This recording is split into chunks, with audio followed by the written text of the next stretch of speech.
Exercise 5.2 का question number 19 है मेरे पास। 19 और 20 दोनों मैं इसी वीडियो में करा दूंगा। इसमें कह रहा है जो सुब्बाराव स्टार्टेड वर्क इन 1995, मतलब सुब्बाराव है कोई जो 1995 में काम स्टार्ट किया। An annual salary of RS 5000, उनका जो एनुअल सैलरी था, साल का जो सैलरी था वो 5000 था, ठीक है। And received an increment of ₹200 each year, मतलब 1995 में उन्होंने स्टार्ट करा था, जिनकी सैलरी 5000 रुपये पर साल का था, और उसके बाद हर साल उसका जो सैलरी है 200 रुपये बढ़ता गया, ठीक है। इन विच ईयर, कह रहा है कौन से year did his income reach RS 7000, मतलब कौन से ईयर में उसका सैलरी जो है वो 7000 हो जाएगा। 1995 में उनका सैलरी 5000 था, ठीक है, और 200 रुपये पर ईयर उनका बढ़ता गया सैलरी, और कह रहा है जो कौन से ईयर में 7000 सैलरी हो जाएगा, ठीक है। तो अभी देखो, सबसे पहले इसका जो है आपको AP बनाना पड़ेगा। और AP कैसे बनेगा? AP के लिए स्टेटमेंट आपके पास दिया हुआ है। देखो, कह रहा है जो पहले साल सैलरी जो है उनका 5000 था, ठीक है, 5000 था पहले ईयर सैलरी। तो दूसरे ईयर सैलरी क्या हुआ? दूसरे ईयर का जो सैलरी हुआ उसमें 200 रुपये बढ़ गया, तो कितना हो जाएगा? 5200 हुआ। अगले साल फिर से 200 रुपये बढ़ गया, तो 5400, ठीक है। ये सैलरी हो जाएगा डॉट डॉट डॉट। इसका लास्ट सैलरी आपको कितना बताना है? 7000, ठीक है। तो ये बन गया आपका AP। जो आप 1995 में, जो 1995 में उनका सैलरी था कितना? 5000। फिर 1996 में इतना सैलरी हो गया, फिर 1997 में इतना सैलरी हो गया। तो इसी तरीके से आपको बताना है जो 7000 जो है वो कौन से ईयर में हो जाएगा, है ना। तो आप इसे मन में भी कैलकुलेट करके डायरेक्ट बता सकते हो, लेकिन डायरेक्ट तो हमें बताने नहीं है ना, आपको इसको सॉल्व करके बताने हैं, ठीक है। तो सबसे पहले अब हम देख लेते हैं। इसमें देखो, A का वैल्यू आपके पास 5000 है ना। D का वैल्यू क्या हो जाएगा? 200 हो जाएगा, क्योंकि इसमें से इसको अगर आप माइनस करोगे तो 200 आ जाएगा। और AN का वैल्यू 7000 आपको दिया हुआ है। इसमें आपको क्या पूछना है? N पूछ रहा है जो कितनी ईयर में, मतलब ये नंबर ऑफ टर्म ही हो जाएगा ना, ये जो यहाँ से यहाँ तक जाएगा, तो इसमें कितना टर्म है बीच में, है ना, वही पूछ रहा है कितने ईयर के बाद या फिर कौन से ईयर में। तो ये देखो, तो N इक्वल हमें पूछ रहा है इसमें, तो N का वैल्यू आपको बताना है। N का वैल्यू आपको निकल जाएगा, तो हो गया आपका आंसर आ गया, ठीक है। तो इसमें आप फॉर्मूला लगा दो। तो फॉर्मूला है आपके पास AN equal to A plus N minus 1 into D। इसमें सब कुछ है ही, बस N नहीं है, और N का वैल्यू हमें इजिली निकल जाएगा। तो AN का वैल्यू 7000 इक्वल A का वैल्यू 5000, है ना, प्लस N तो आपको है नहीं, N माइनस 1 इंटू D का वैल्यू 200। इसको सॉल्व करो आप, N का वैल्यू आ जाएगा। अब देखो, 7000 माइनस 5000, इसको मैंने इधर शिफ्ट कर दिया तो माइनस हो गया, equal to N minus 1 into 200। अब इसको आप कैंसिल करोगे तो ये 2000 हो जाएगा, इक्वल टू क्या आ जाएगा? N minus 1 into 200। अब देखो, यहाँ से N माइनस 1 इक्वल टू कितना आ जाएगा? 2000 बाय में 200 हो जाएगा। यहाँ से ये 2 0 कैंसिल हुआ, 2 1 जा 2, और ये 2 10 जा 20, तो यानी कि यहाँ पर 10 बचा, 10 इक्वल N माइनस 1, है ना। तो यहाँ से N का वैल्यू कितना हो जाएगा? N का वैल्यू कितना आ जाएगा? ये जो 1 है इधर शिफ्ट हो जाएगा, तो ये बच जाएगा 10 प्लस 1। ये जो 10, ये 1 है माइनस में था, इधर शिफ्ट हो जाएगा तो 1 हो जाएगा।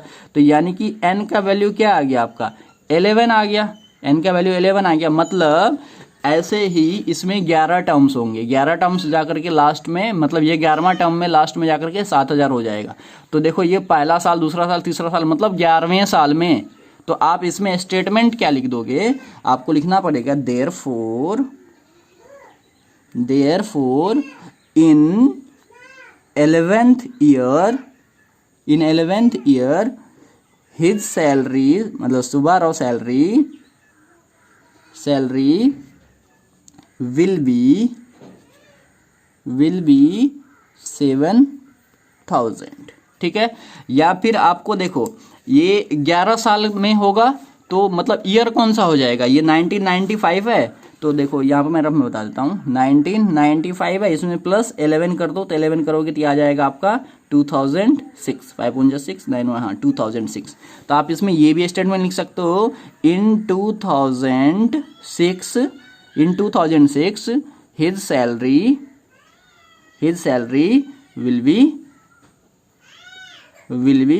7,000, है ना। RS लिख दो यहाँ पर, ठीक है, 7,000। तो ये हो गया आपका क्वेश्चन नंबर 19, जो कि बहुत ही इजी क्वेश्चन था। आप बस इसको समझ लेना, वर्ड्स को वर्ड समझ में आ जाएगा। मैंने इसको हिंदी और इंग्लिश दोनों में ही एक्सप्लेन किया है, तो आपको इजीली समझ में आ जाओ होगा। तो अब इसका मैं क्वेश्चन नंबर 20 बताता हूँ, जो कि लास्ट है इस एक्सरसाइज का क्वेश्चन। क्वेश्चन नंबर 20 है, इसमें कह रहा है Ramkali saved RS5 in the first week. कोई रामकली है जो फर्स्ट वीक में 5 रुपए सेव करती है, ठीक है, of a year and then increase her weekly saving by RS 1.75। मतलब 1 रुपये 75 पैसा वो हर सप्ताह में सेव करती है। तो in the nth week her week saving become 20 rupees and 75 paisa. तो फाइंड एन, मतलब ये कह रहा है, देखो ये जो 19 क्वेश्चन था उसी के जैसा है। कह रहा है जो फर्स्ट वीक में जो है उसके पास 5 रुपए था, 5 रुपए उसने सेविंग करा। उसके बाद हर वीक जो है उसका 1.75 रुपए बचता है और बढ़ता है, हर वीक और बढ़ता रहता है ना, इंक्रीज मतलब और बढ़ता रहता है हर वीक। तो मतलब दूसरा वीक में क्या हो जाएगा, 5 + 1.75 हो जाएगा। तीसरा वीक में क्या हो जाएगा, 5 + 1.75 और प्लस 1.75, ये तीसरा वीक हो जाएगा।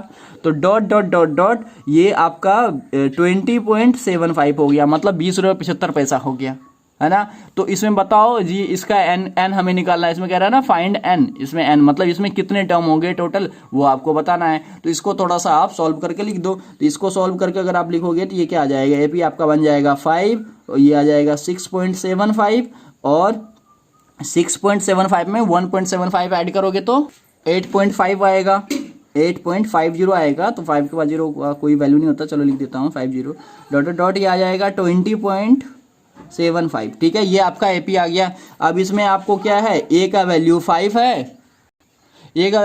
है, और यहाँ से डी का वैल्यू 1.75 हो जाएगा। कैसे, क्योंकि आप इसमें से इसको माइनस करोगे तो 1.75 ही आएगा। और उसके बाद ए एन का वैल्यू भी आपको गिवन है 20.75, मतलब लास्ट जो उसका सेविंग हो जाता है वो 20.75 हो जाता है ना, मतलब 20 रुपये 75 पैसा हो जाता है। तो आपको बताना है जो कितने वीक में उसने इतना सैलरी कर लिया, मतलब हमें एन निकालना है। तो बहुत ही इजी सा क्वेश्चन है ये भी। अब इसमें क्या करो आप, सबके सारा वैल्यू है आपके पास, तो ए एन इक्वल आ जाएगा A + n - 1 इंटू डी। इसमें से बस एन का वैल्यू निकालना है। तो ए एन का वैल्यू है 20 + 75 इक्वल टू ए का वैल्यू क्या है, ए का वैल्यू है 5, है ना, ए का वैल्यू 5 है, और प्लस n - 1 इंटू डी का वैल्यू है 1.75, ठीक है। तो अब इसको इधर शिफ्ट कर लेता हूं मैं, इसको इधर शिफ्ट कर लूंगा तो ये आ जाएगा 20.75 - 5 इक्वल टू हो जाएगा n - 1 इंटू 1.75। तो यहाँ से 20 में से 5 जाएगा तो यह आ जाएगा 15.75, ठीक है, 15.75, और इक्वल टू हो जाएगा n - 1 इंटू 1.75, ठीक है। आगे क्या करना है, अब ये 1.75 जो है इसको मैं इधर शिफ्ट कर लूँगा, तो ये आ जाएगा n - 1, और इसको इधर शिफ्ट करूँगा तो इसकी डिवाइड में आ जाएगा 15.75 बाय में 1.75।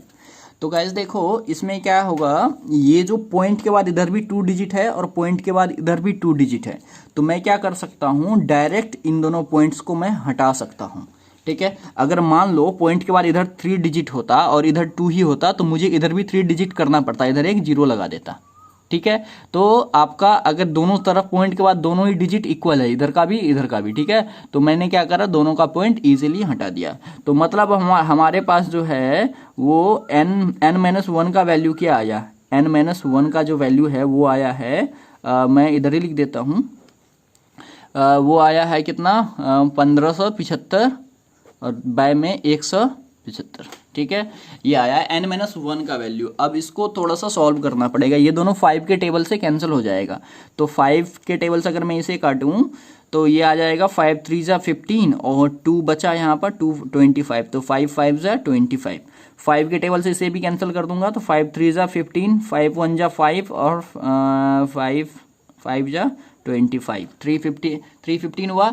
अब ये दोनों भी कैंसिल हो रहा है 5 से, तो 5 7 जा 35 और 5 6 जा 30 और 30 और 1 यानी कि 15 बचा, 5 3 जा 15, 7 1 जा 7, 7 9 जा 63।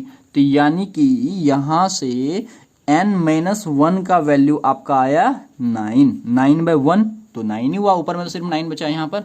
तो यहाँ से n इक्वल कितना हो जाएगा 9 + 1, तो यहाँ से आपका n का वैल्यू आ गया 10, मतलब 10वें वीक में उसका सैलरी कितना हो जाएगा 20.75। तो इसमें सिर्फ हमें n बताना है, तो इसलिए मैंने n बता दिया, क्योंकि क्वेश्चन में क्या रखा है जो फाइंड n, ठीक है। तो आई होप आपको ये दोनों ही क्वेश्चन समझ में आया होगा। 5.2 का सारा क्वेश्चन मैंने सॉल्व कर दिया है। तो अगर आपको फिर भी कोई डाउट होगा किसी भी क्वेश्चन में, तो आप मुझे कमेंट बॉक्स में कमेंट करना, और मेरे व्हाट्सएप पे भी आप मुझे मैसेज कर सकते हो अगर आपको कोई प्रॉब्लम हो तो क्वेश्चन में, ठीक है। तो फिर मिलते हैं नेक्स्ट वीडियो में नेक्स्ट एक्सरसाइज के साथ।